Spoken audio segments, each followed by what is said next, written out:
수요일 성경 공부 시간에 우리 구속사적인 그 전쟁들을 좀 살펴보고 있습니다.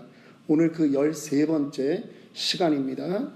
오늘 우회하는 인생에게 주는 교훈이라고 하는 제목으로 민수기 21장 21절부터 우리 35절 안에 있는 그 말씀들을 가지고 함께 은혜 나누려고 합니다.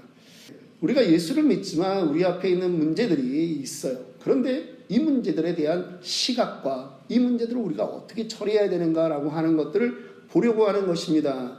수차례 강조해 왔습니다. 우리는 그것을 영적인 전쟁의 눈으로 바라봐야 된다라고 하는 것이에요. 전쟁은 여러 가지 양상들이 있습니다. 전쟁이 어디에서 일어났느냐라고 하는 것으로도 전쟁은 구별합니다. 지금 러시아와 우크라이나가 전쟁해요.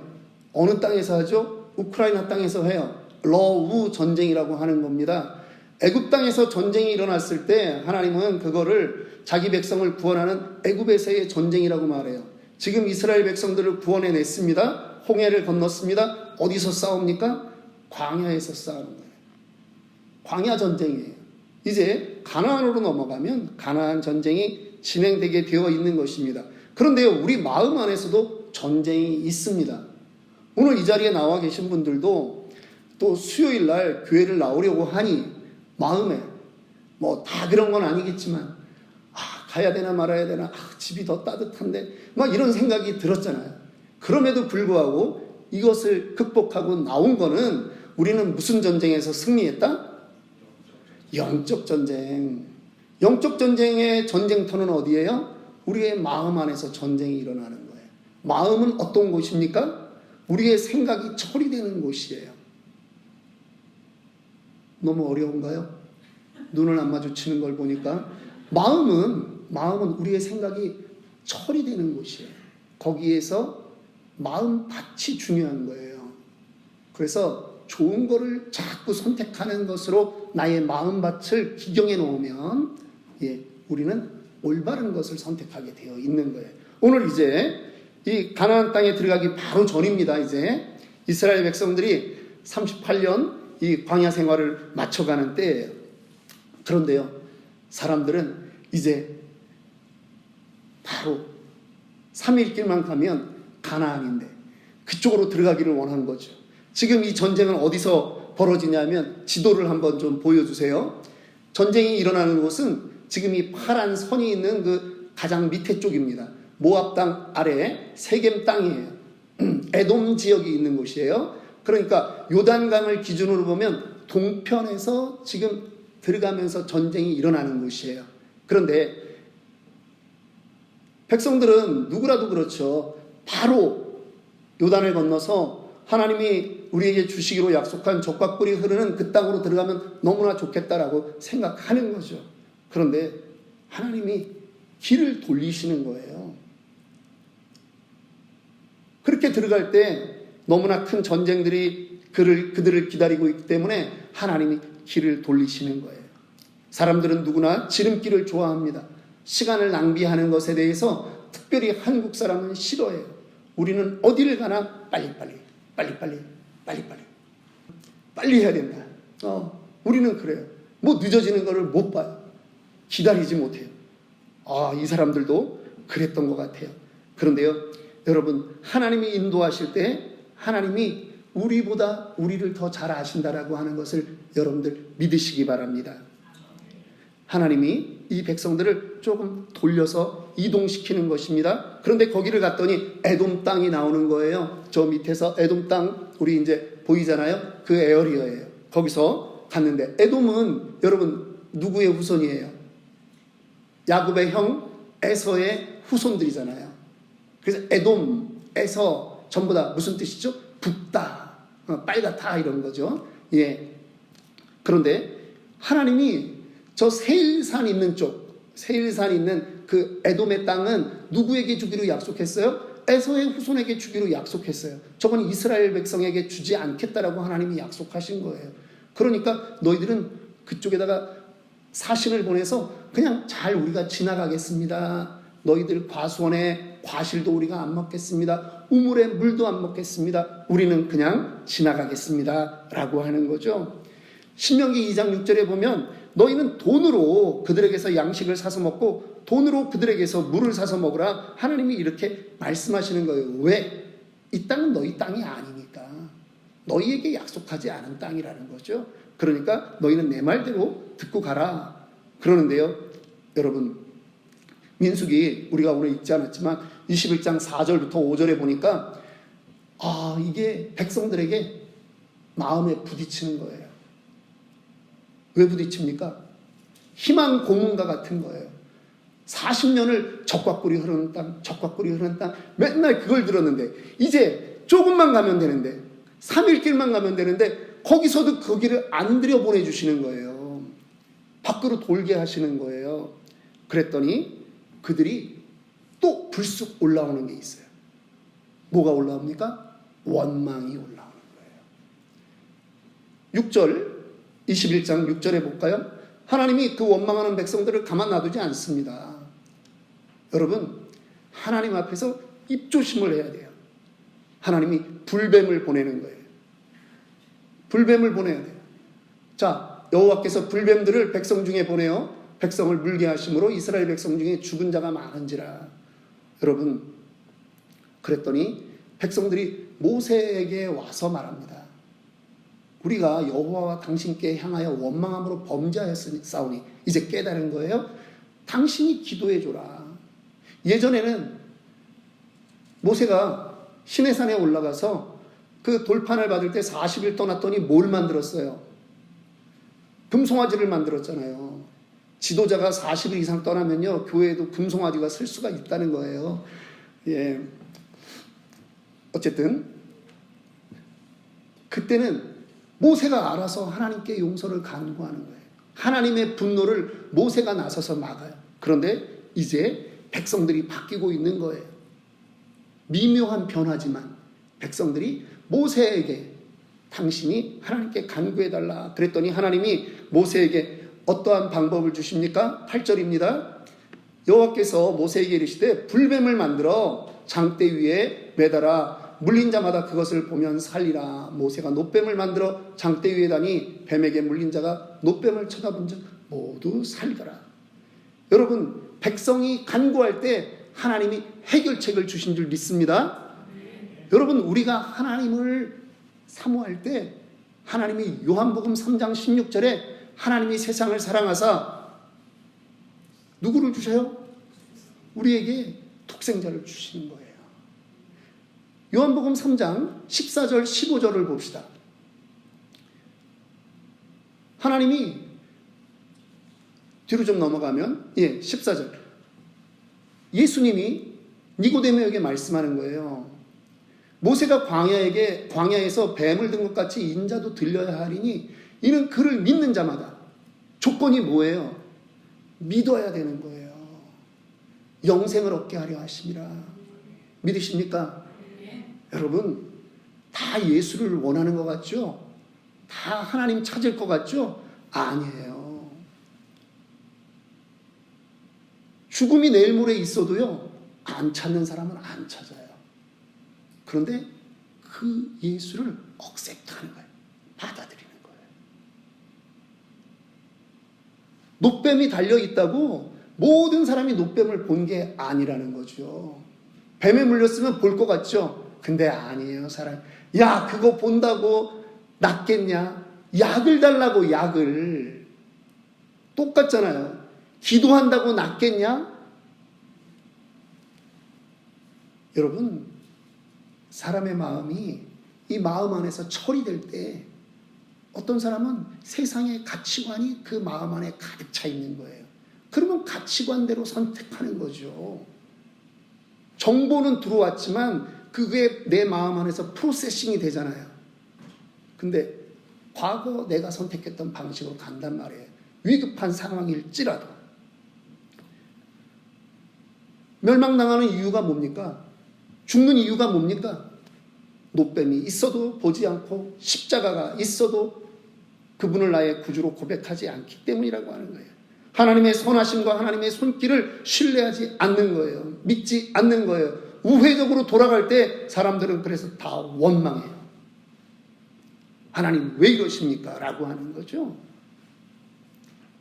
그래서 우리는 인생에서 오늘 제목과 같이 우회되는 일들, 우회되는 그러한 일들을 만날 때 우리는 여전히 무엇을 선택해야 된다? 하나님.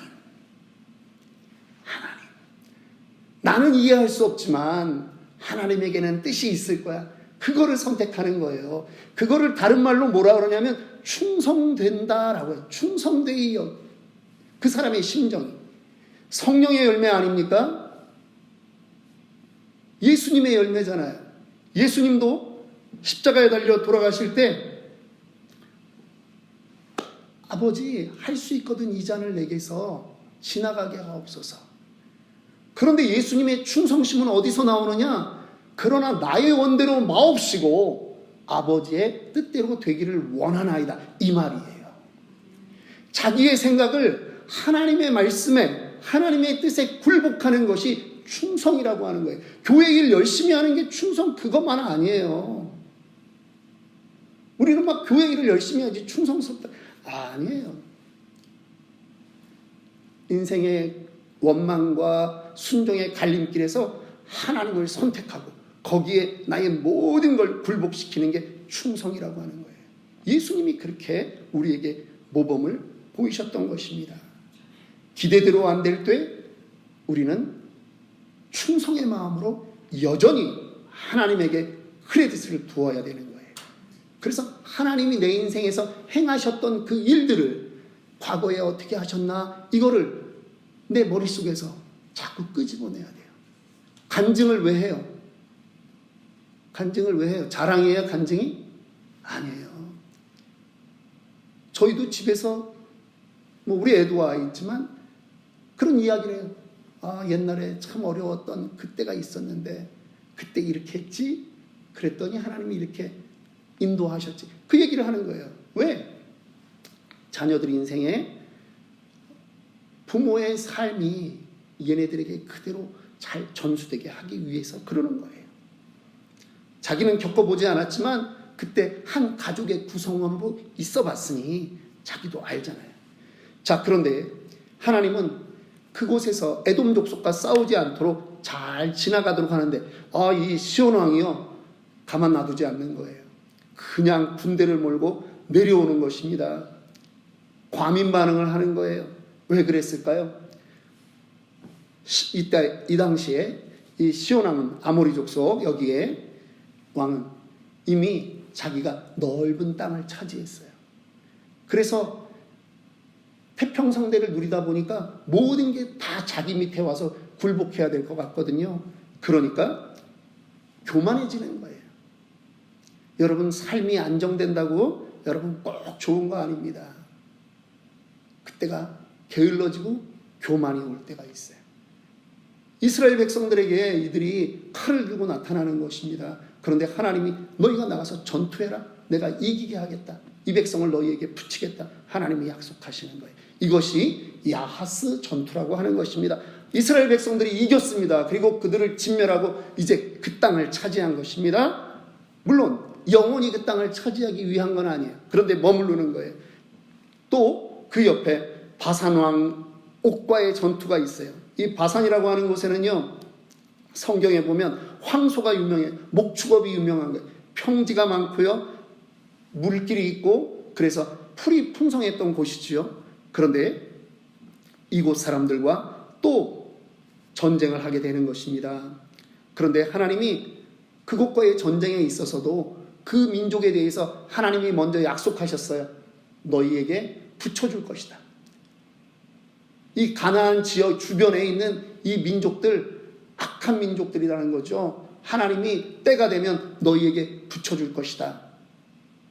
왜 한꺼번에 하나님이 다 진멸하지 않아요? 여러분, 이제 전쟁의 양상은 어떻게 되었냐 하면 이스라엘 백성들이 노력해서 점령해야 되는 거예요. 여러분들이 예수를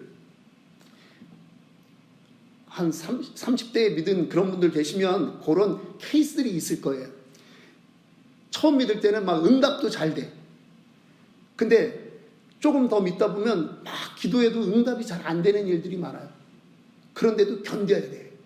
그러다 보면 어느 시간에 내가 과거에 야 이거 없으면 죽지 하면서 생각했던 그 기도 제목들은 다 사라져 버렸어요. 이미 그거를 극복한 거예요. 하나님이 가나안 주변의 이 많은 족속들을 하나님이 이스라엘 백성들에게 붙이실 때 한꺼번에 다 쓸어버려라 그렇게 하지 않는 거예요. 너희의 역량만큼 점령해 가는 거예요. 하나씩 하나씩. 하나님이 계속 말씀해. 그들하고 조약을 맺지 말라고. 그들의 악한 것이 너희 안에 들어오기 때문에 조약을 맺지 말라는 거예요. 그런데 너희의 믿음의 그 캐파를 키워서 점령하라고 하는 거죠. 이미 하나님은 그 땅을 다 주기로 약속하신 거예요. 그 백성들 진멸하게 약속하신 거예요. 하나님이 계획하신 전쟁은 이미 승리가 보장된 줄 믿습니다. 그래서 우리는 이 땅을 살아가면서 우리의 예배가 여러분 그래서 예배가 승리를 말해야 되는 거예요. 저는 성격이 여러분들은 저를 어떻게 보시는지 잘 모르겠어요. 근데 저 되게 부드러운 남자입니다. 자, 이렇게 공감이 안 되시죠? 예, 부드러운 남자예요. 그래서 저는 위로하는 게 좋아요. 그런데 여러분, 위로만 하면 지도자는 규모가 어찌됐건 10명이 있건 100명이 있건 지도자는요, 위로만 하면 그 조직은 망가집니다. 교회를 망가뜨리는 두 가지 학문이 지금 교회 안에 너무 많이 들어와 있어요. 뭐가 들어와 있죠? 경영학. 사람을 어떻게 다루고 어떻게 하면 교회는 부흥한다라고 하는 게 들어와 있어요. 심리학. 사람을 위로해라. 그래서 치유. 여러분 거기까지입니까? 주님이? 지난주에는 제가 설교에 예수님이 베드로를 세우시는 것, 베드로의 상처를 위로하시고 세우는 것까지 이야기를 주로 시간을 많이 해서 이야기했어요. 그런데요, 왜 위로하십니까? 왜 세우십니까? 왜 용서하십니까? 사명 주기 위해서. 아니 지금 교회는 그걸 잊어버렸단 말이에요. 다 잃어버렸어요. 이 정도만 합시다. 위로도 중요하고요, 조직 관리도 중요한 겁니다. 그런데 하나님이 이스라엘 백성을 데리고 들어가서 가나안 족속들을 싹 정리해 주시는 게 아니에요. 네가 해라. 애들도 크면 네가 해봐. 어리면 일으켜 세워주죠. 근데 믿음이 커면서 감당할 일들을 더 많이 해야 되는 거예요. 자, 사람들은요, 하나의 승리를 가지면 바로 자만하기 쉽습니다. 그런데 하나님의 원칙은 똑같아요. 나중에 가나안에 들어가서 그들이 나라를 잃어버리는 문제들까지도 우리가 보게 될 텐데요. 여러분, 왜 바벨론에 끌려갑니까? 왜 북이스라엘이 아수르에 멸망합니까? 그들이 하나님이 정한 원칙에서 벗어나니까. 원망하고 하나님 불신하고 바알에게 나아가니까 하나님이 그들을 가만 놔두시지 않는 거예요. 믿음의 자손이라고 언제까지나 하나님이 다 품어주는 게 아니라는 거죠. 이제는 서야 될 때는 서야 된다라고 하는 거예요. 말씀을 마치겠습니다. 이 땅을 살다가 참 엉뚱하게 일을 당할 때가 있어요. 그러나 분명한 것은 하나님의 성품을 우리는 믿는 거죠. 하나님은 우리에 대해서 틀리게 인도하지 않는다라고 하는 거예요. 하나님은 여러분에게 선한 계획을 갖고 계신 거예요. 믿음은 선택이에요. 내 마음 안에서 하나님은 그런 분으로 나는 확실하게 신뢰한다. 그것을 다른 말로 충성이라고 하는 거예요. 그거를 신약에 와서 이야기하면 예수님이 가신 그 길을 우리는 뭐라 그래요? 십자가 길이라고 하는 거예요. 그러면 마냥 힘들까요? 마냥 어려울까요? 영광은 없습니까? 아니죠. 십자가의 길 이면에는 부활의 영광이 기다리고 있는 거예요. 우리는요, 이 땅만 바라보고 사는 존재가 아니라는 걸 날마다, 아침마다 일어나면 여러분 고백하셔야 돼요. 이 땅의 영광 잠시 잠깐이에요. 우리가 가서 살아야 될 곳은 영원한 천국이에요. 이 땅의 조건 때문에 여러분 기죽지 마세요. 우리 그렇게 도전하기를 원합니다.